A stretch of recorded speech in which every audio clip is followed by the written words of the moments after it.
after all this time, over a year ago, I said, and I thought it'd be cool that to play Resident Evil 8, I'd like to play through every Resident Evil prior to that in numerical order, starting with 0. And, well, I'm here now. This is Resident Evil 8 Gold Edition. Don't go away.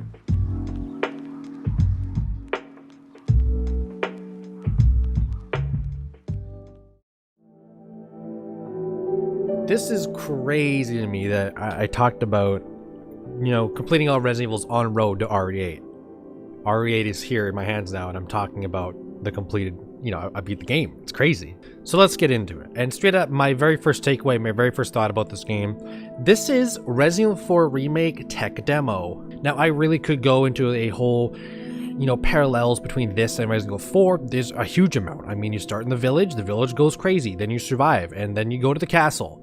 Sound familiar? But I'm just going to focus on RE8 here, and I am going to be calling it Resident Evil 8. I will not call it Village, because it's just way cooler to call it 8. But gunplay, aka gameplay, a huge portion of what Resident Evil is awesome. My only slight complaint is that sometimes it feels like gunshots don't have a huge impact, and it just feels like I'm shooting a huge block of HP. But for 95% of it, I never once got tired of the gunplay. And no, I haven't sped around the game and put huge hours in, but I beat the game on standard. Took me 8 hours, 20 minutes. Then I beat the Shadows of Rose DLC. Then I did Mercenaries. And then I replayed the main story on hardcore. And through that entire thing, I never once got tired of the combat. So that should be saying something.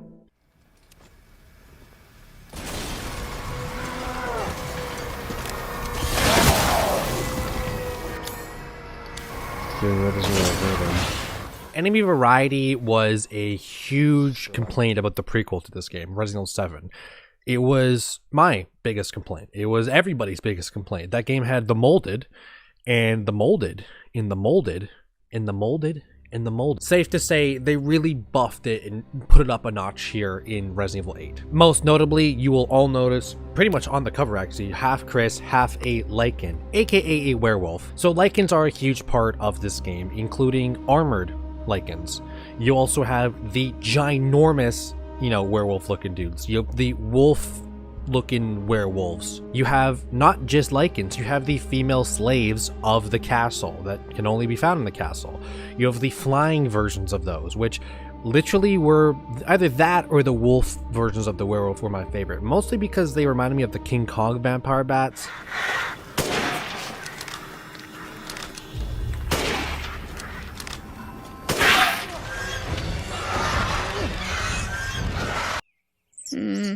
Looks about the same. And you had my favorite enemy of the game, in one of my favorite areas, was the Robo Soldiers, who are exactly like the handyman from Bioshock Infinite with the heart. Robo Soldiers were cool. They were freaking awesome. Like, when I first was walking through that area and I saw them hanging up on the walls, I'm like, if these guys become an enemy, that would be cool.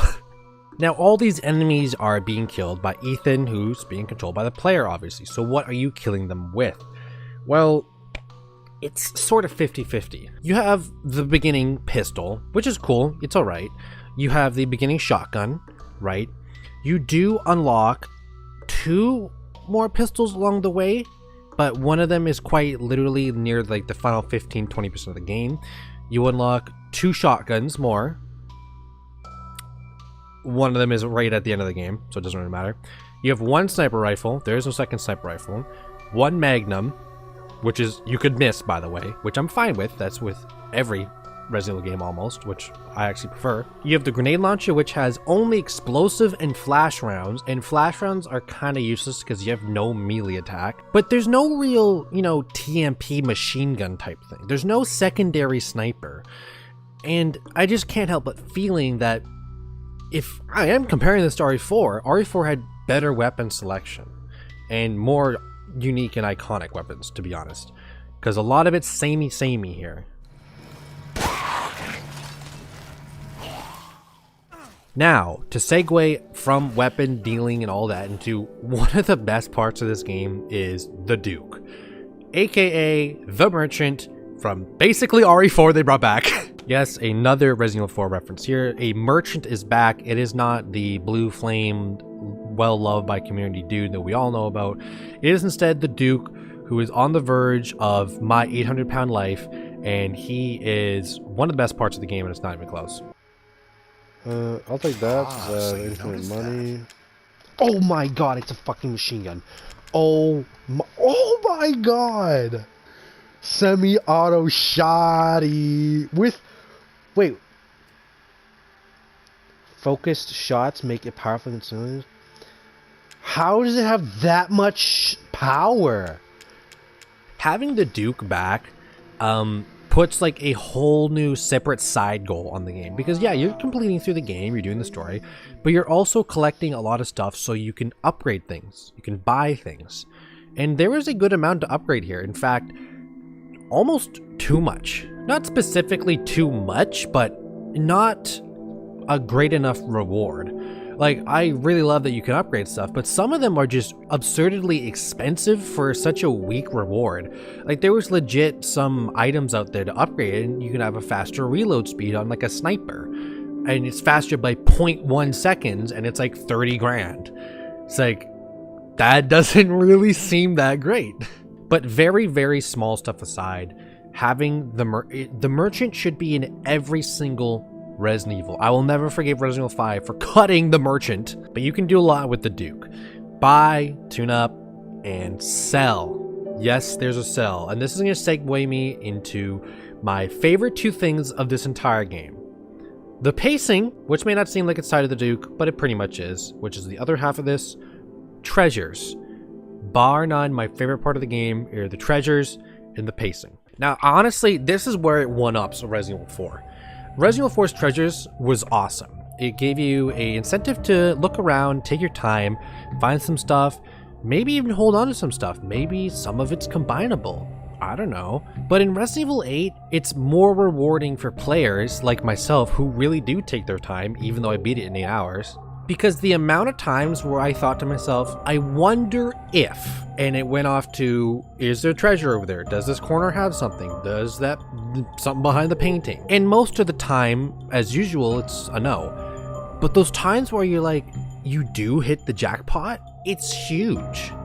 My biggest two examples of this, which I could use a lot of examples, but my biggest two are, I completed the second gauntlet, right? The second boss, Moreau, was down, and I thought, I have the crank now. Wasn't there something I could do with the crank? I could use the crank on the boat.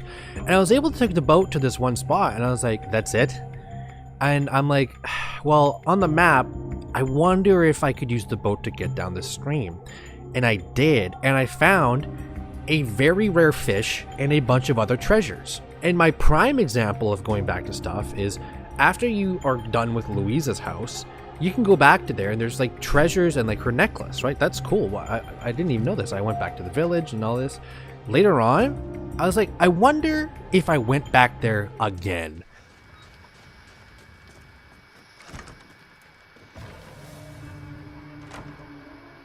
Dude, I literally went to the church and God came outside.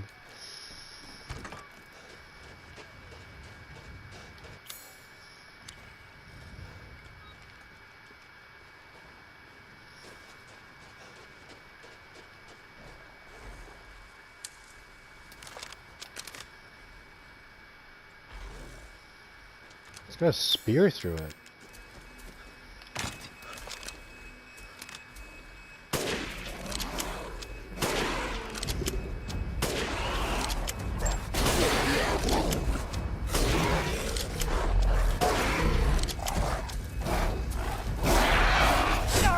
Why? Please back up, please back up. Dude, why you avoided the mine, buddy?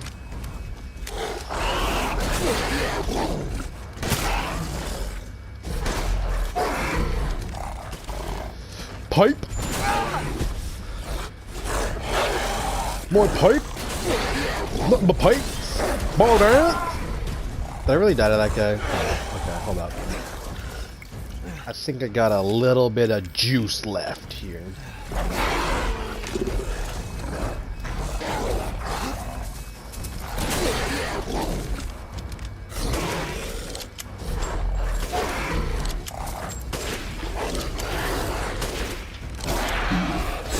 God damn, this guy's insane. This is where I need the Magnum right now, apparently. Pipe? Oh shit, okay, hold up. No more pipe. At this point, it's kind of like, is he?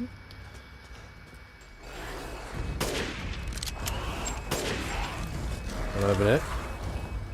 Bang! Let's go! Woo! God damn, that was a lot. And I absolutely love that was there in the game, and I only got to experience that because I thought about, I wonder if there's something else there. It was weird. Resident Evil 8 has this weird aspect to it because of the Duke. You want to get money for the Duke. At one point, I had like $400,000 and everything upgraded. That is no joke. Of course, later on when the upgrades cost like 80 grand each, it kind of went quick. But my point being is that the game rewards players who want to be rewarded extremely well. And not all at once, because the pacing is perfect in this game. You don't get to a point where you're like, oh, I can get all those treasures now. You get to a point where sometimes you unlock the wheel to the well, and then you unlock the crank, and then you unlock a key to the door, and you slowly but surely collect all these treasures if you remembered, and if you explored, you know, I don't want to say correctly, I don't know if you explored correctly or not, but Resident Evil 8's pacing along with its treasure, combining with the Duke, was my favorite part of the entire game. Now you're probably wondering, Michael, you usually mention the story right away. Well, I kind of wanted to lead with something good. Now don't get me wrong, Ethan is better than what he was in 7. Okay? He's still not good. I gotta be honest. He's still not good. And the entire story is the most forgettable part for me. I mean, I'll truly break it down really quickly. So this is what it was to me. Miranda wanted Ethan and Mia's baby for a vessel for her own baby that she lost, or something like that. And so she shapeshifted into Mia's form, babysat with Ethan, and then got shot by Chris Redfield, which, by the way, was insane. 3 years. I don't understand why you are so... What? Mia, get down! I'm literally already shot. Mia! Put your fucking hands up, we're in trouble. Bro, the top FBI team of all time. I don't even see where the bullets are coming from. And then for some weird reason, she put the baby Rose into 4 different parts and gave it to each lord of the houses. And then at the end of the game, Ethan gets his heart ripped out, lives because he's actually the molded, which I feel like was supposed to be this huge thing, but I just never cared for Ethan. Yes, he's way better than he was in 7, but I was just way more excited when Chris Redfield got on the screen because it's Chris Redfield. But Ethan's part of the mold. He and Chris take down Miranda. Now, I will say the most important things in the story are Ethan dies, right? And they literally say his story is done. So there's no more Ethan. There's no way. But the 2 most important things that are on my mind is the note that if you're a Resident Evil fan, you know about Oswald E. Spencer. There is no Resident Evil, there's no zombies, there's no virus without Oswald E. Spencer. And you can imagine how hard my jaw hit the center of the core of the earth. It went, like, my jaw went bang right through the whole house. Because you figure out at one point, reading all these notes from Mother Miranda, that she and Oswald E. Spencer know each other. And you've seen the umbrella logos around the cave and stuff. And he's talking to her about, wow, you found the molded. That's really cool. I'm going to go to Africa because I found this progenitor virus, and I'm going to go with the virus thing, and I'm going to start a company named Umbrella. And I'm just like my entire, like, I was crazy. Absolutely insane knowledge there. That should have been a dedicated 3-hour cutscene animated movie, okay? And of course, the other huge thing, which I think is going to be RE9, with probably Chris and hopefully Jill, maybe Sheva, I don't know, maybe, I don't know, is the BSAA shows up, and of course Chris is not working with them anymore, and he's like, yo boss, yo captain, you gotta come see this. Chris goes over and looks, and he's like, the BSAA didn't send people, they sent bioweapons, BOWs. What? Like, my reaction was like that, and I was like, what is happening? And of course then the game ends, and I'm like, That and the note were the most important part of the story to me, but it was presented as like so small. Like that was the stuff I cared about. Like, I didn't really care about Ethan and his, I almost said obsession with saving Rose, but obviously I know why he's saving Rose. But it was like really nailed in. Like every scene was, I want to save Rose. I gotta save Rose. Must save Rose. Now, on the presentation side of things, I do have to give my compliments once again to the RE engine. RE engine is the best game engine I think I've seen out there. It is like RE7, RE2 remake, RE3 remake are like, and Resident Evil 8 are like the best looking games I've ever seen. And I gotta be honest, I'm not some crazy wizard who's running a 120 frame supercomputer thing. I'm running on base PS4 and my game's probably running at 30 FPS, and I still think that I am having like an absolutely insane presentation experience. The look of this game across the board is something that I love. There was a certain cutscene where you're captured by Heisenberg when you go into the castle and you wake up and the 4 lords are sitting there. That was truly, like, I know people are gonna say, that's not Resident Evil, that's goofy. Have you played other Resident Evil games? But this whole scene really captures the essence of Resident Evil 8 in my opinion. And how I really love that Capcom wasn't like, we gotta make this real. We gotta bring back the realism in gaming. Like, you have like the weirdest set of characters here, and I loved it. And including in the enemies, like the enemy design is wicked. I've already talked about the robo soldier handyman type guys. I've talked about the Lycans, and all the areas that those enemies lie in are really different from each other. Honestly, like the 4 house lords are completely different from each other thematically and the way they're presented, because House Dimitrescu is basically vampire witchcraft, I guess. House Beneviento is basically weird porcelain psychological horror. House Moreau is presented as the super grotesque horror, and I don't know what you describe as Heisenberg, I guess robot horror, I don't know. But something that I didn't like for the majority was the sound design. Now, yes, let's get the elephant, or the baby, out of the room. And I'm not talking about Rose, by the way. I just realized there's 2 babies here. The baby you face in House Beneviento is great sound design and look-wise, honestly. One of the best parts of the game, and it's probably made its round on TikTok and all the YouTubes of people getting scared by it.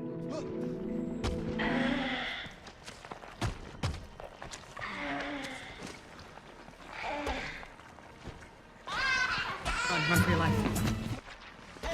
But other than that, the sound design is something I'm not really a huge fan of here. The guns in particular sound just like they phoned it in. Yeah, the pistol sounds like a pistol, the sniper sounds like a sniper, shotguns sound like shotgun. Like the guns look the same and they sound the same. And yeah, the lack of a menu design here is something that I think is so overshadowed in games, it's insane. I think a menu could have such huge impacts that people don't even like think about. The menu just sounds and looks bland. Yes, they brought the attaché case back, 100% thank you, but beef it up a little. Give it a little look other than just black, and make it sound a little cool. I mean, what's the worst that could happen? And soundtrack wise, the final fight theme is good and the save theme is good. Yes, there's a save theme. The problem is it's a little bit quiet. Resident Evil 8 here. I gotta be honest, I actually really like this game. And this makes my ranking of Resident Evils tough, because I already had in my mind kind of where everything's gonna lie. And then Resident Evil 8 wants to slot itself in there somewhere. And this game genuinely surprised me, because I did go spoiler free for the entire time that it was released. And yes, I may not be entirely satisfied with the story, but the gameplay is something that I think if it continues this way, if this is the direction that Capcom wants to go, which I think they do, because at this point, this is what exactly Resident Evil 4 Remake is going to look like. I bet my entire save file on it, seriously. This is what Resident Evil 4 Remake is going to look like, folks. And if they are going to continue down this path of games that look like this and play like this, I'm 100% for it, because yes, the only thing I didn't like was the story, but with characters like Claire Redfield, Jill Valentine, you know, Leon Kennedy, those guys, those people that can come back, hopefully, or even people like Sheva, who technically wasn't the BSAA we last seen. What if it's her and Jill in RE9, or her and Chris or something? That would be a great reunion. they could fix a story. They could do a good story in a game and have it go into a gameplay that looks like this, and that would be insane. Because at this point, they've done fixed camera angles, they've done over the shoulder, they experimented with first person. Obviously, they weren't a huge fan of that, or they saw that people were clamoring for either fixed camera angles or third person. First person is liked by some, correct, but not by the majority. But my main takeaway for this game is, if this is where Resident Evil is going, I'm very happy. Big guy.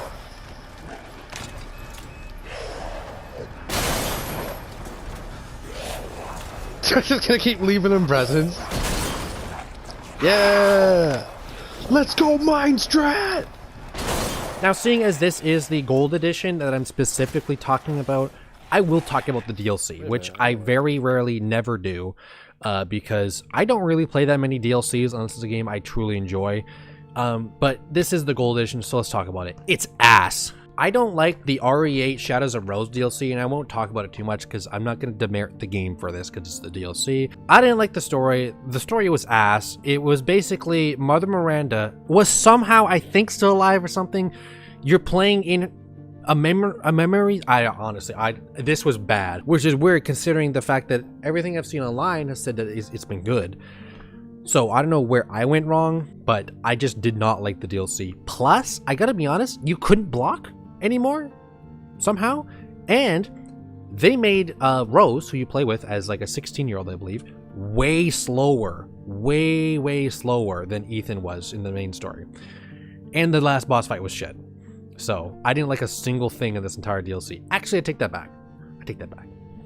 We all know what I'm gonna say.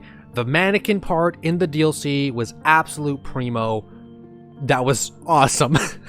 And of course, the other side mode, Mercenaries. Now, I honestly didn't think I'd like this Mercenaries because from what I've heard, it wasn't the classic Mercenaries. I honestly didn't mind it. It really helped with the blue orbs to have some sort of replayability, factor in there. The fact it was first person kind of threw me off, but not as much as I would have thought. But overall, the Mercenaries I did spend a good amount of time with, maybe like a couple hours, hour and a half. Nothing too crazy, but Mercenaries was okay. That was locked.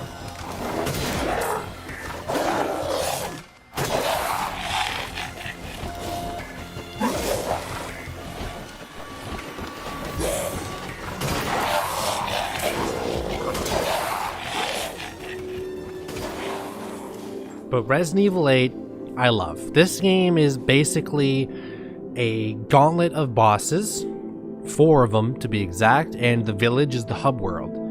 And I loved 99% of this. If this is the way Resident Evil goes in the future, I am all aboard for RE9. Consider me pre-ordering at the Digital Deluxe Edition. I don't know, whatever edition they're coming out with next. The Umbrella Edition, yeah, that one. But overall, for Resident Evil 8, I can actually get this game a score after like 14, 15 months of waiting. Resident Evil 8, 8.5 out of 10.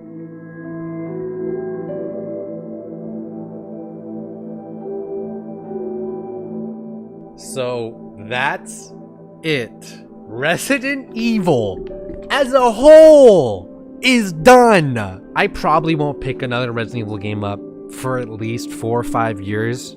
Honestly, the last time I played through a bunch of Resident Evils was with my friend. We did Resident Evil 1, Resident Evil 0, I did Resident Evil 4, we did 5. That was 5 years ago. So probably 5 years from now, I'll be like, I got that Resident Evil itch. Resident Evil 0, 1, 2, 3, Code Veronica 4, 5, 6, 7, Revelations 1, Revelations 2, RE2 Remake, RE3 Remake, and Resident Evil 8 are done. Coming out next, I will have another Resident Evil 8 video. I'll be doing a ranking of the 4 lords.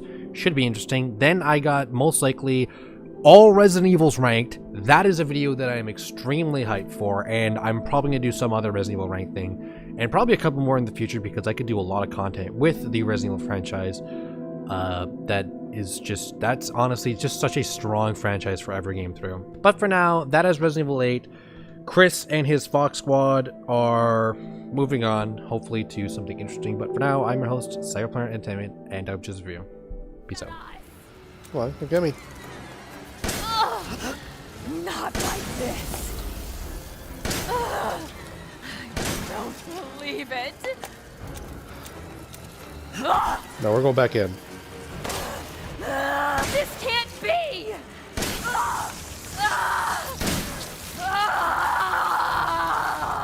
Uh-oh.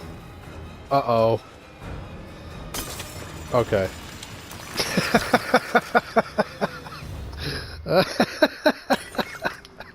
God, that would be the dumbest way to get soft locked. What is up? I know what you're thinking. You're only here for the bonus Easter egg soundtrack I put in at the end of every video. But did you also know I have a donation page under Buy Me a Coffee? Donate whatever you want to my channel and I'll put half that back to an environmental charity. So that's that. Enjoy the music. Peace out.